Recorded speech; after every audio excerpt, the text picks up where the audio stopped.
Have you ever wondered if the future can truly be predicted? The Bible contains numerous prophecies that have come to pass, leaving many in awe of its accuracy.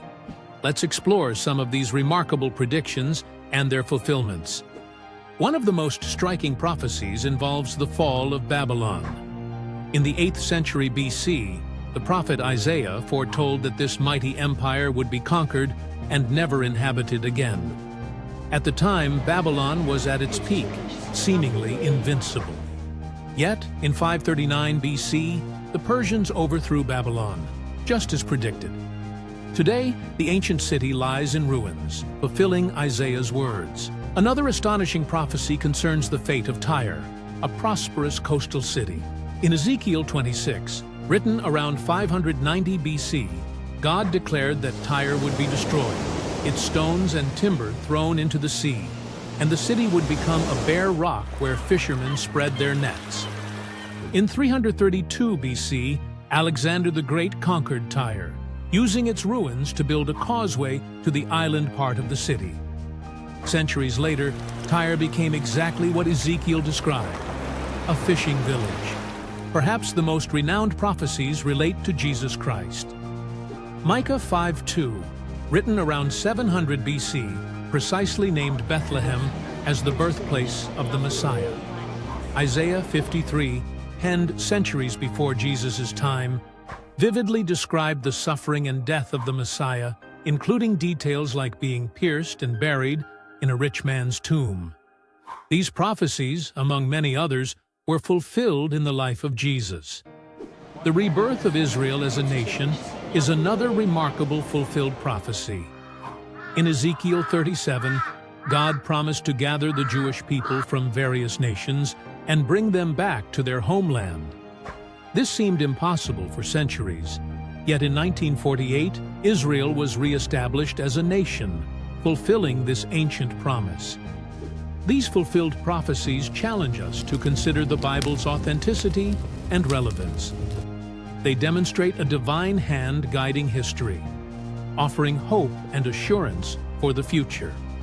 As we reflect on these predictions and their fulfillments, we're reminded of the Bible's enduring power and the importance of its message in our lives today. From ancient empires to modern-day events, biblical prophecies continue to intrigue and inspire. They invite us to explore the Scriptures further, seeking wisdom and guidance for our own lives. As we've seen, the Bible's words have stood the test of time, proving to be more than mere predictions, but glimpses into God's grand plan for humanity.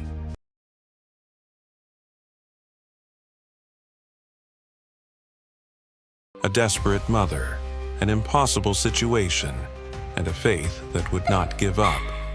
In a land far from home, she sought the one person who could save her daughter, and her courage changed everything. After challenging the Pharisees on their traditions, Jesus departs with his disciples seeking rest. Yet, even far from Israel's borders, his reputation precedes him.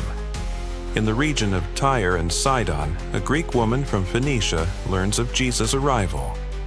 Desperate, she cries out, "Lord, Son of David, have mercy on me. My daughter is tormented by a demon." But Jesus remains silent, and the disciples urge him to send her away. Jesus finally responds, "I was sent only to the lost sheep of Israel." Still, the woman doesn't give up. She kneels before him, pleading, "Lord, help me." Testing her faith, Jesus says, "It is not right to take the children's bread and throw it to the dogs." The woman, undeterred by this metaphor, replies humbly, "Yes, Lord, but even the dogs eat the crumbs that fall from their master's table." Moved by her great faith, Jesus says, "Woman, your faith is great. Let it be done as you desire." And it was. Returning home, she finds her daughter healed.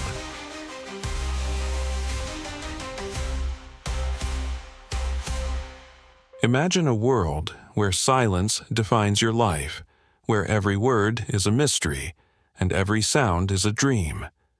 For one man, this was reality, until he encountered the boundless compassion of Jesus.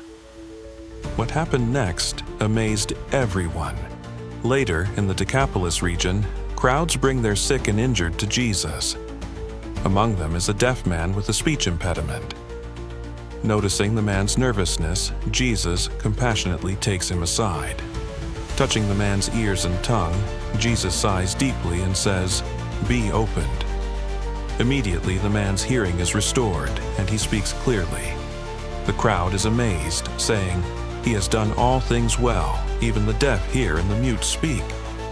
In these acts, Jesus demonstrates his compassion for all, revealing a love that knows no boundaries.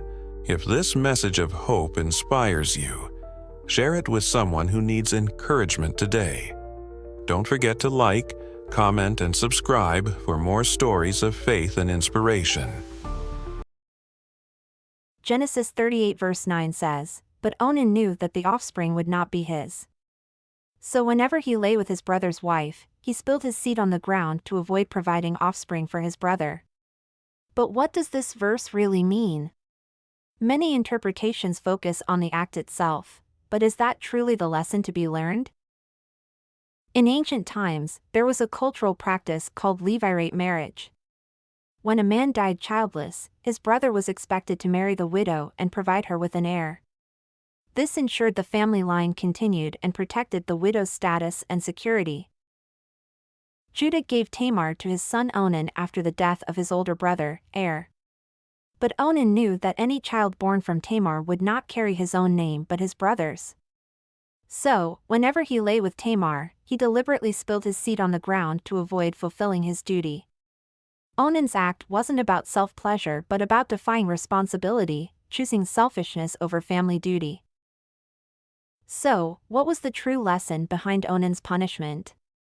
Was it about the act itself, or the intent behind it?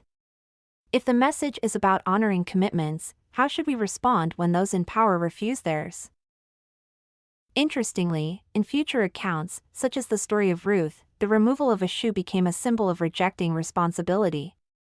The cultural importance of fulfilling obligations flows through these stories, connecting themes across generations. In the end, Onan's story challenges us to reflect: what promises in our lives must we carry with honor?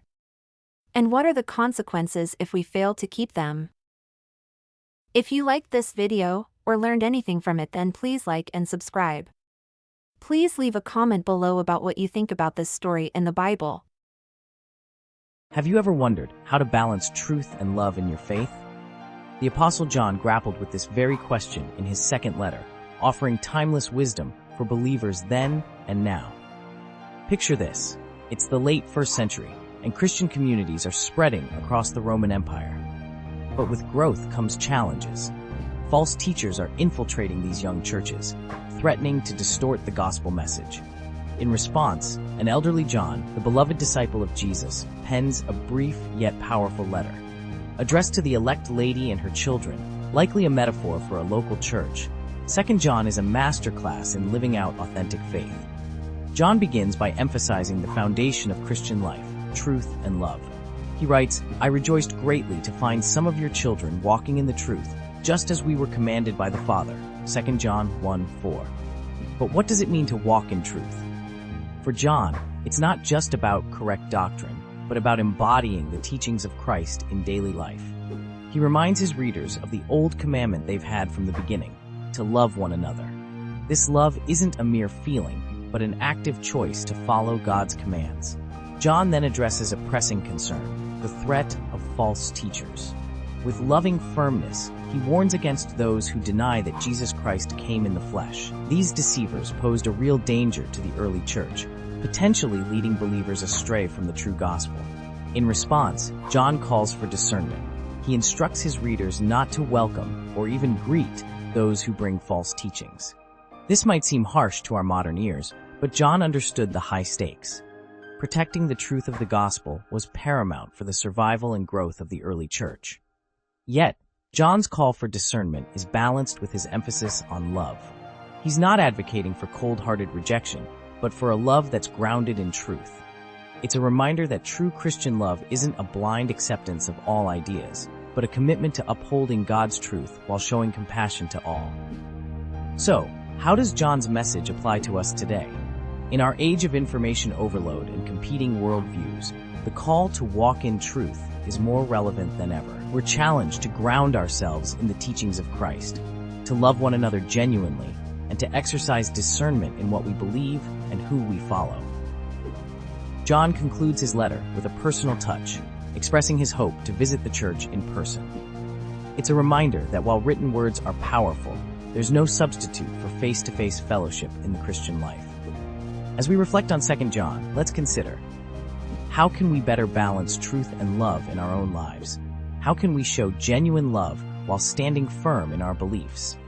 John's brief letter offers a profound challenge to live out an authentic faith that's both grounded in truth and overflowing with love.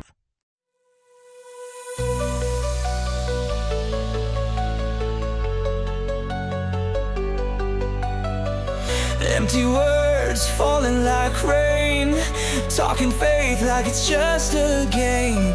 Action missing, now who's to blame? Promises break, turn into shame.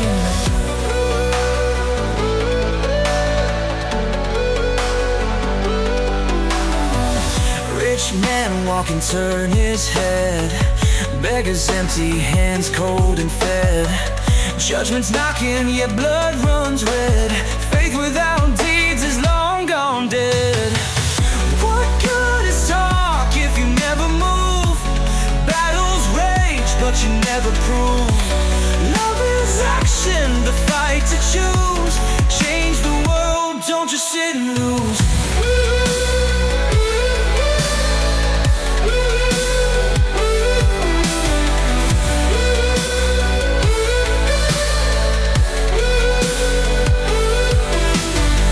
See the hungry, give them bread. See the naked, warm their bed. Not just praying, lift the dread. Faith in motion moves ahead. Do not talk to hollow souls. Break the chains, tear down the walls. Live your faith, no need for scrolls. Waves of mercy, let them roll. What good is talk if you never move? Battles rage, but you never prove. Love is action, the fight to choose. Change the world, don't just sit and lose.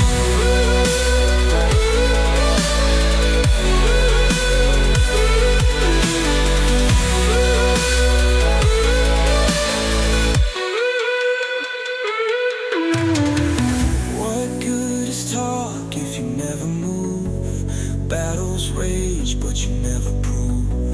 Love is action, the fight to choose. Change the world, don't just sit